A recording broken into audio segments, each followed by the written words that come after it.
In the current, everything around you moves. Nothing stands still. In the current, rough stones are smoothed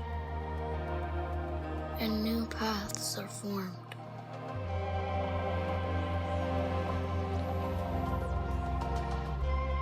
In the current, you are led where it leads, not always where you've planned. In the current, you are always on a journey, and the current is the way.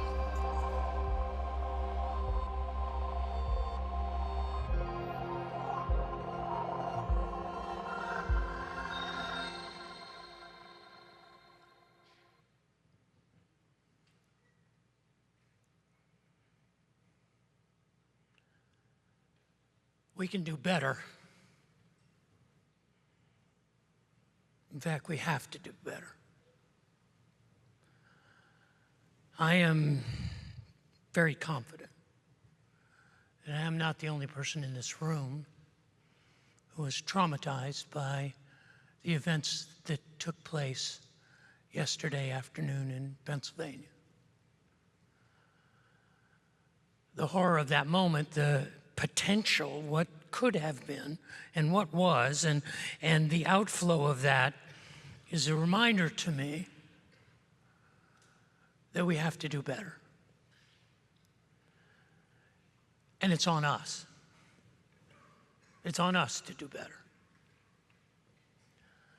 I didn't get a lot of sleep the last 24 hours because as the events of yesterday unfolded, I began to interrogate what I was planning to say this morning.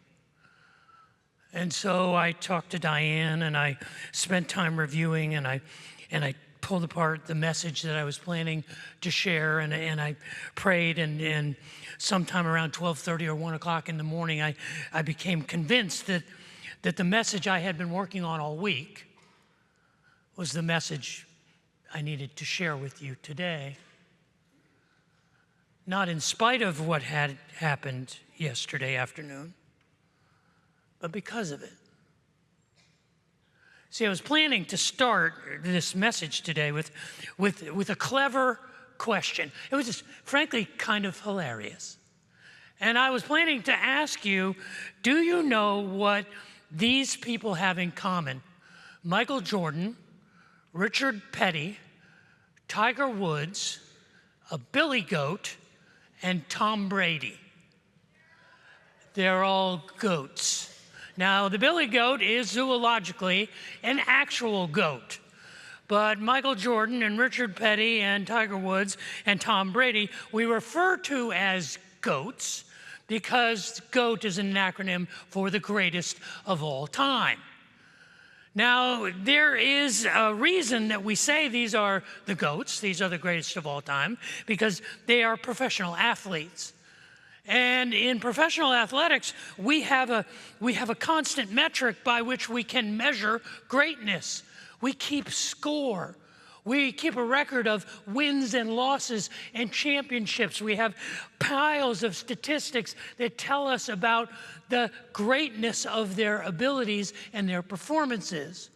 But even with that objective data, with that ability to evaluate objectively what is good and what is better and what is best, we still disagree. Because we have personal preferences and personal favorites. For example, my favorite basketball player of all time is not Michael Jordan. It's Julius Erving, Dr. J. And you could make a case certainly for Larry Bird or for Shaquille O'Neal or for LeBron James or perhaps Bill Russell himself, who had more championships than all of them combined. You could make an argument that Dale Earnhardt is the greatest NASCAR driver of all time, or perhaps Jeff Gordon, or perhaps Jimmy Johnson. You have a hard time arguing that anyone is greater than Tiger. I mean, Tiger Woods is pretty fantastic. But I got to tell you, if Scotty Scheffler keeps playing like he's playing for the next 10 years, he may become the GOAT. And I can never admit that Tom Brady is the GOAT because I'm a lifelong Dallas Cowboys fan. And so I got to put Roger Staubach or Emmett or Troy or any one of the Cowboys ahead of Tommy. And that's when we have objective data. That's when we have statistics and we have records and we have visual evidence of their greatness, and we still have a hard time saying, are they the best? How much harder is it when we evaluate things that are much more subjective, like who is the best doctor? Who's the best pediatrician? Who is the best teacher? Who is the best professor? Who is the best electrician? Who is the best carpenter? Who's the best plumber? Who's the best mom? Who's the best barista? Who's the best chef? Who's the best cook? It's completely subjective. And we have to evaluate each other and ourselves on a scale. We have to understand, are we any good at what we do? Are we getting better? Are we capable of being the best? And we have to do it. It's the way that the world operates. We live in a Darwinian world where the survival is dependent on who is the strongest and the fastest and the fittest, who is the best. We live in a world that measures this out all of the time because we don't live in a vacuum. I may say I want to be the best, but I promise you, when I take my baby girl into the hospital and I entrust her to a surgeon, I don't want that surgeon to just be okay. When I get on an airplane, I don't want the pilot of the airplane that I'm entrusting my life with to be just adequate. I want to be the best for others. If you don't believe me, be a parent. And family has a lot of different permutations and iterations now, but there's only one person who gave birth to this child. You lived inside of them. You are their only mother. How can you deny them the best? How can you say you're not worth my best? You're not worth the best? And also, we have this. Life is short. The clock is ticking. And we need to be our best today. Last week, I introduced a question that we are wrestling with for a few weeks during this month of June. And the question is, in light of the end of life, how do we live today in light of the end? And the question really is, how do we live with a sense of urgency? How do we live with a sense of purpose, a sense of mission, a sense of significance? How do we live with a sense of urgency without being in a hurry? And we're looking for the answer to this question because the person who brought it up was the Apostle Peter. The Apostle Peter, in his first epistle, in the 4th chapter, in 1 Peter chapter 4, verse 7, he makes this statement. He says, the end of all things is near. And then he says, therefore, be alert and of sober mind so that you may pray. And above all, love one another deeply because love covers a multitude of sins. And offer hospitality to each other without complaining, without grumbling, without gossiping, without hesitation. And I suggested that the first way that we live with a sense of urgency without being in a hurry was by being fully present. And we are fully present when we prioritize our life through prayer and through the prayer perspective, when we are forgiving and loving, and when we are available and hospitable without reservation, without hesitation. We are fully present in each other's lives in the moment. This is the way that we live with urgency without being in a hurry. But today, I want to suggest a second measure. That we live with a sense of urgency without being in a hurry by being the best, by pursuing excellence. In 1 Peter chapter 4, verse 10, Peter says, each of you should use whatever gifts God has given you to serve others as faithful stewards of God's grace in all its various forms. He's appealing to us and saying, be the best. Be the best you. Be the goat. You see, I believe if we can do better, it's not on someone else, it's on us. We are the guardians of hope. We are the communicators of faith. We are the bridge builders and the peacemakers. We have to be better. And we're called not just to be better, but to be best. We are called to be the goats. I want to talk about how we can do that, but before we press in any further, I'd like to pray for all of us this morning. Would you join me?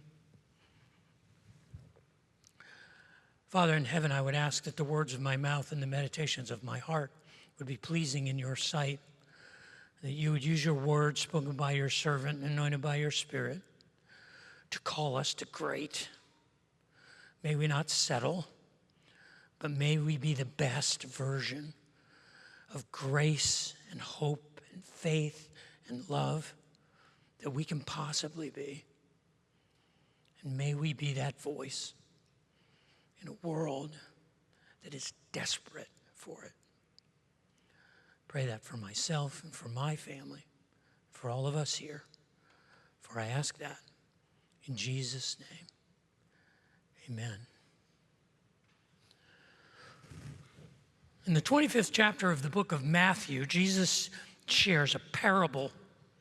It's one of a couple of dozen parables that appear in the gospel records. Jesus probably taught hundreds of parables.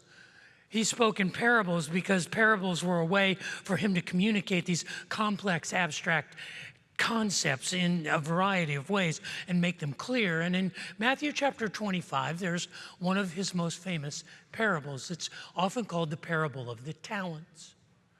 And in Matthew chapter 25, down in verse 14, it tells us that the kingdom of heaven is like, Jesus says, it's like a rich man who is going away on an important trip.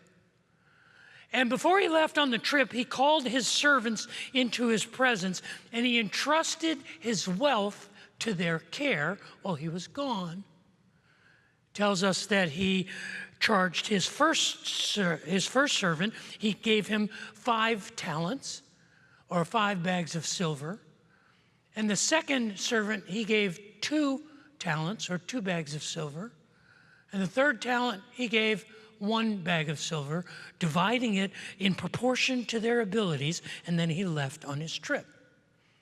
Now, a talent in the first century represented in Roman coinage the value of 1 year's labor. According to the Bureau of Labor Statistics, as of Friday, the average American household income is $74,755 per year. That is the average household income in America. That means half of you make more than that and half of you make less. That is average. Now, if we're going to round up just because the math is easier, imagine that a talent is worth $100,000. It is worth 1 year's wages. He gave one of his servants $500,000, one of his servants $200,000, and one of his servants $100,000. That's no small amount. The story goes on and tells us that the 5-talent servant invested the 5 talents and made 5 more. It then tells us that the 2-talent servant went to work and he earned 2 more. But the 1-talent servant took that talent and he dug a hole and buried the talent in the earth. It says that after a long time, the master returned and he wanted to get his money back. He wanted an accounting from his servants what they had done with their money, with his money. And the 5-talent servant came and he said, "Master, I invested your 5 talents and look, I have made 5 more. Here's $1 million. And the 2-talent servant came and said, "I worked hard and I doubled your money and here's $400,000. And in verses 21 and 23 of Matthew chapter 25, the master says exactly the same thing to the 5-talent servant and the 2-talent servant. He says, I'm filled with praise. Thank you so much. Well done, my good and faithful servant. You have proven to be faithful with little things. Now I can trust you with greater things. Let's celebrate. Now, a parable is a teaching tool. Parable is a story that allows a complex concept to be understood. It's an illustration. It's a metaphor. And you can think of a parable as a treasure chest. And you open the treasure chest and you see all kinds of jewels, applications and principles and insights. And as you dig through the parable, you begin to learn some things. You get some ideas about principles that are true, that perhaps you never thought of before. And in the parable of the talents, there's two jewels, two principles that come out right at the top. They're laying right at the beginning. And the first one is the principle that every person has a talent. Everyone has something. Everyone has been given a talent. In spite of your fact that you're thinking, oh, I'm worthless, there's nothing everyone has been given a capacity. Everyone has been given an ability. Everyone has been given a talent. And the second jewel is there in that distribution of the wealth. And it says that he gave 5 talents to one servant, 2 talents to another servant, and 1 talent to another servant. And he divided them in proportion to their abilities. Whoa, that gets our cultural shorts in a knot, doesn't it? You mean that life is unequal? You mean some people have more and some people have less, and that's okay? I don't think that's okay. That's not equity. That's not justice. That's not fair. And they get all worked up and they shake their fist at God and say, how come some have more and some have less? How come there is Tom Brady? Think about it.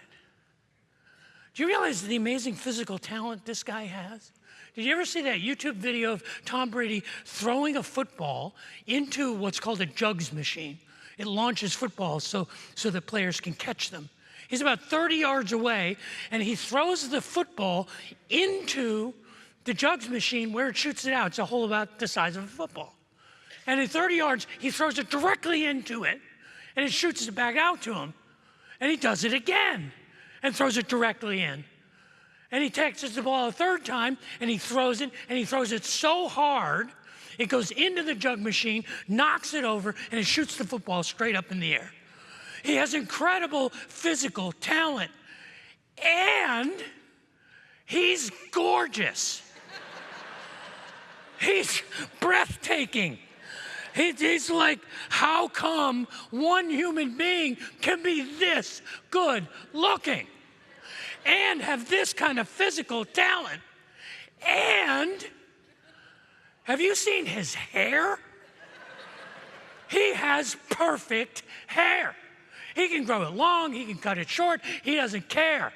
And a person like me looks at Tom Brady and goes, for crying out loud. He got the physical attributes, he got the gorgeous, and the hair too. Just give me the hair. I'll just take the hair. I don't need to play in the football league. Now, my wife may say, I'd go for the gorgeous. That would be good. But we'll go with the hair. You understand why this happens? You understand why this happens? Because that's the hierarchy of the world that we live in. We live in a world that's divided by the Pareto distribution. You know that rule? It says you've got people on this side that are below average and people on this side that are above average, some that have less, some that have more, and then the 80% in the middle. And we live in a world of hierarchies. We live in a world where everyone gets a turn, where there will be, over the course of our life, the opportunity for you to be the best. Maybe it's because you're the only one. Maybe it's because you're the only mom, you're the only dad, you're the only son. You're the only one who can help. You're the only one who can answer the question. You're the only one who fits the bill.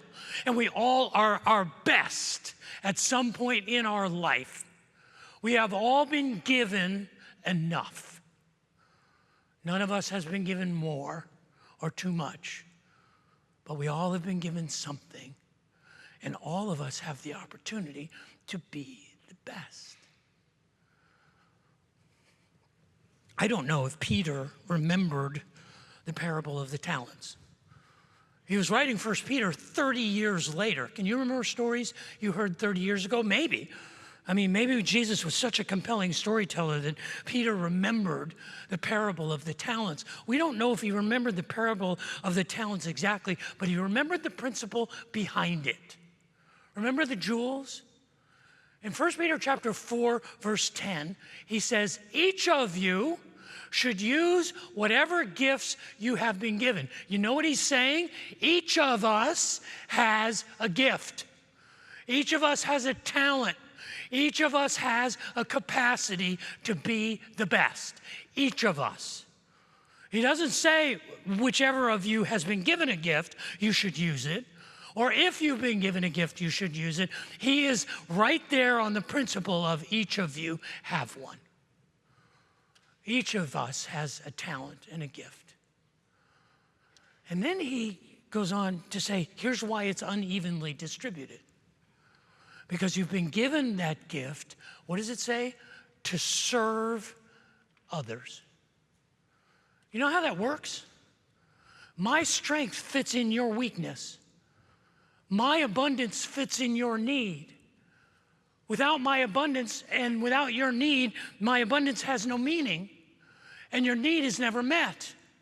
But in those situations where your need and my capacity meet up, I'm serving you. I'm using my gifts.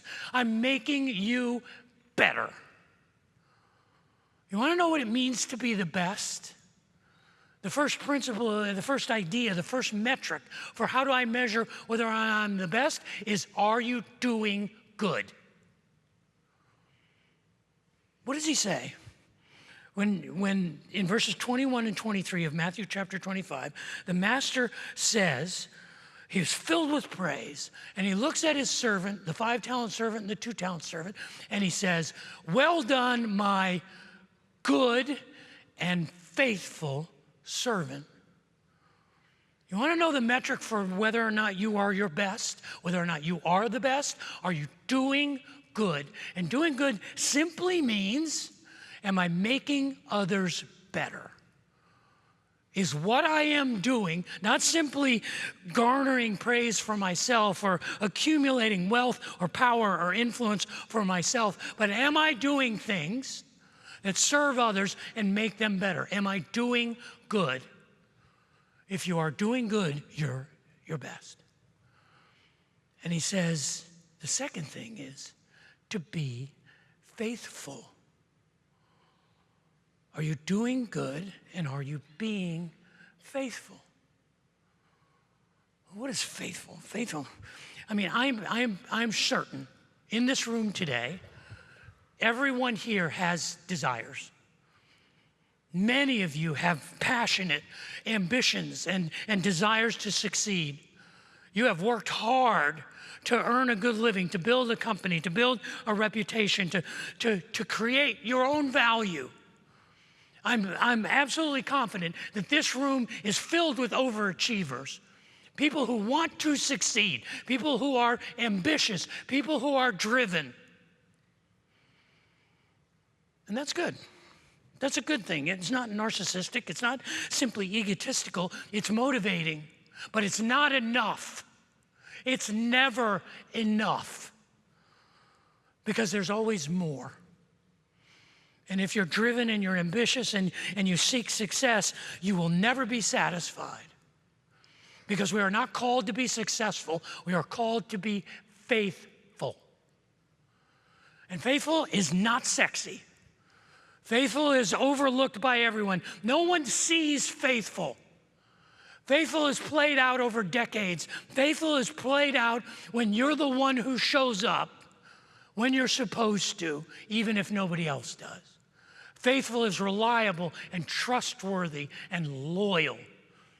Faithful is that unsexy, below the surface reliability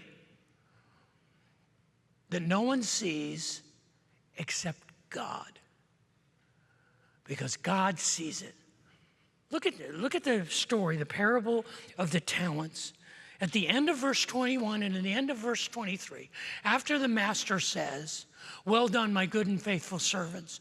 You have been faithful in the little things. Now let me charge you with greater responsibilities." And then what does he say? Let's party. Let's celebrate together. You know what that is? That's the applause of heaven. That's heaven going, well done. You showed up when no one else did. You cared when no one else did. You were reliable. You were loyal. You were faithful. And that garners the applause of heaven. That's when heaven celebrates. And that's when we are our best. When we are doing good and being faithful. The parable ends badly. The end of the parable is harsh. Because the parable ends with the one-talent servant. The one-talent servant comes and comes before his master, and he says, "I knew that you were a harsh man, and you harvested crops that you didn't plant, and you gathered crops that you didn't cultivate. And I was afraid of you, and I was afraid to lose the talent you gave me, so I dug a hole in the ground and I hid it." And what does the master say to the one-talent servant? "You wicked, lazy servant." You know what that's code for? You have no idea who I am. You don't even know who your master is. You think you know who he is. He said, if you knew that I was one who harvested where I hadn't planted, and I gathered where I hadn't cultivated, you should have at least put the talent in the bank and earned interest on it. But you operated thinking you knew who I am, and you were wrong. And then he says, take that talent from the one who has one and give it to the one who has 10. Because the people who have proven themselves to do good and be faithful, I will give them more. I will give them more opportunities to do good and to be faithful. But the person who does nothing, the person who says, I'm just going to protect what's mine, I'm going to use my abilities for my own gain. I'm going to seek my own success. That person who has a little will lose what little they have. And then the parable ends with a dark image. It says, take that servant and cast him into outer darkness, where there is weeping and wailing and gnashing of teeth. Cast him into the place where he will never find satisfaction, where he will never be good enough, where the success will never be enough, where you'll be tormented by not what you accomplish, but what you fail, by your inadequacy. This is a dark place. You don't have to die to go to hell. You can go to that lonely place where you're never good enough. But we're called to be better. We're called to be the best. Why? Because the end is near. We don't have a lot of time. Look around. It's not getting any better. We're the difference makers. We are the ones who hold the keys. If the world is going to get better, if we're going to make a difference, it's on us. And it's what Peter said. Peter said, the end of all things is near. Therefore, be alert and sober-minded so that you can pray and gain perspective. Put it at God's feet. Put the chaos. Make sense of it before me. And above all, love one another deeply, because love is forgiving. Love gives second chances and fresh starts. Love covers a multitude of sins. And offer hospitality to each other without hesitation, without limitation. Make yourself available without gossiping or complaining, without your self-interest. Be fully present is what he's saying. How do we be our best? We are fully present. And then he says in verse 10, and whatever gift you have been given, use it to serve others as faithful stewards of God's grace in all of its various forms, in all of its perfect goats. Be the best you can be. The metric for determining whether we are best, whether we are the best, whether or not we're the goats, is not simply comparison. It's not the way we go about it. I mean, how do you decide? How do you decide who is the best farmer, or who is the best lawyer, or who is the best pilot, or who is the best dad, or who is the best barber or the best hairdresser?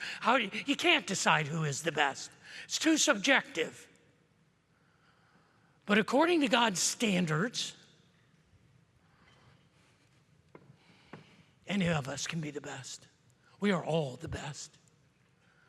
We are, with Michael and with Richard and with Tiger and with Tom. Those are the goats.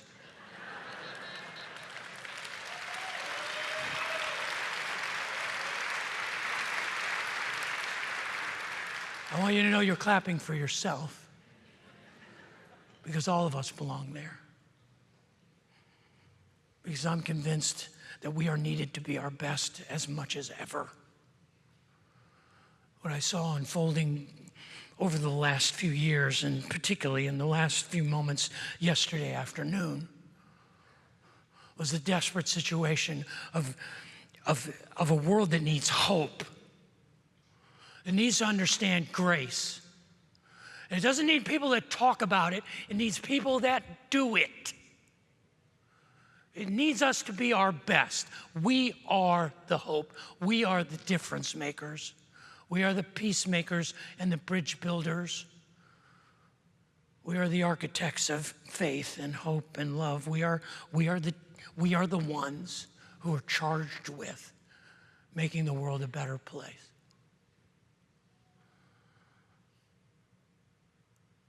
Be the goats.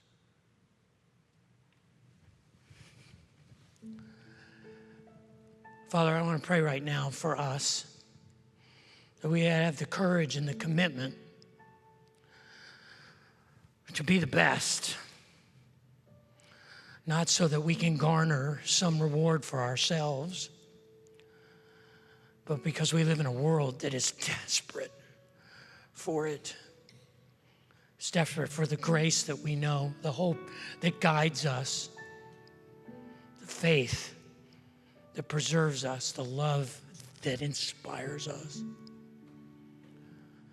Pray that we would go from this place determined to be the best, to do good, and to be faithful, and that we might do better.